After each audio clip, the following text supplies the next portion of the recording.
Hazreti İsa bu sözlerini qilgandan keyin to'pning oldida mengib Yerusalimga qarab yurib ketdi.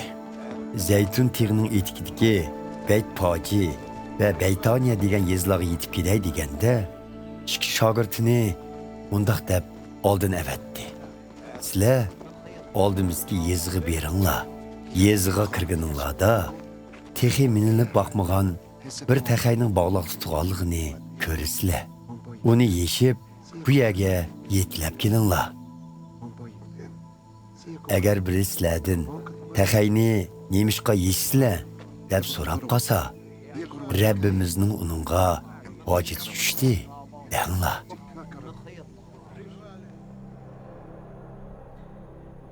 Ular berib qarsa, dal Hazreti İsa'ning aytgandek bo'lib chiqdi. Ular taxayni yeyishayotganda egilari taxayni nemishqa yeyishsizlar deb so'radi. Rabbimizning uningga hojati tushdi deb javob berdi ular.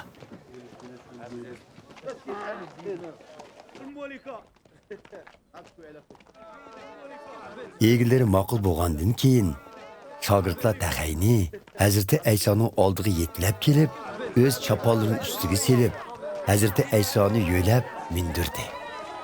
Hazreti İsa manganda xalqlar chaponlarini yo'lga poyandoz qilib soldi.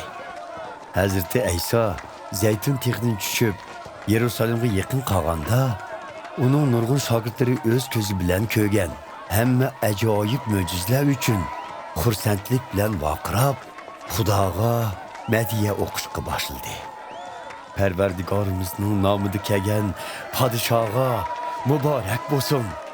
İnson Xudo bilan yarashtirilg'isi, arsholadiki Xudoga shon sharaf bo'lsin.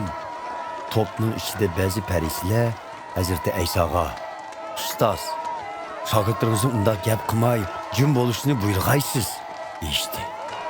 Ular jim turgan taqdirdimi, bu toshlar chig'ida Xudoni madhiyalab chuqon silishgan bo'ladi, dedi Hazreti İsa ularga.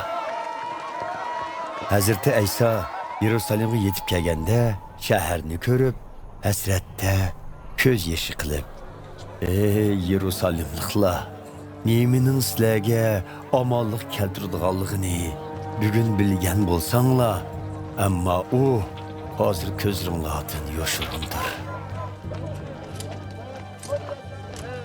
Shundoq kunlar keludiki, dushmanlaringlar shahringlarning atrofi qo'rg'on qurib, sizlarni to'rt tarafdan qorshib elib, sizlarni va bolaringlarni yer bilan yakson qiladi. Hatto bir tal ul teshinimi joyida qoldirmaydi. Chunki Xudo sizlarga shafoat qilgan fursatni farq etamidinglar, dedi. Hazreti İsa markaziy ibodatxona ho'ylariga kirib, u yerda ilm setim qilayotganlarni haydab chiqarib,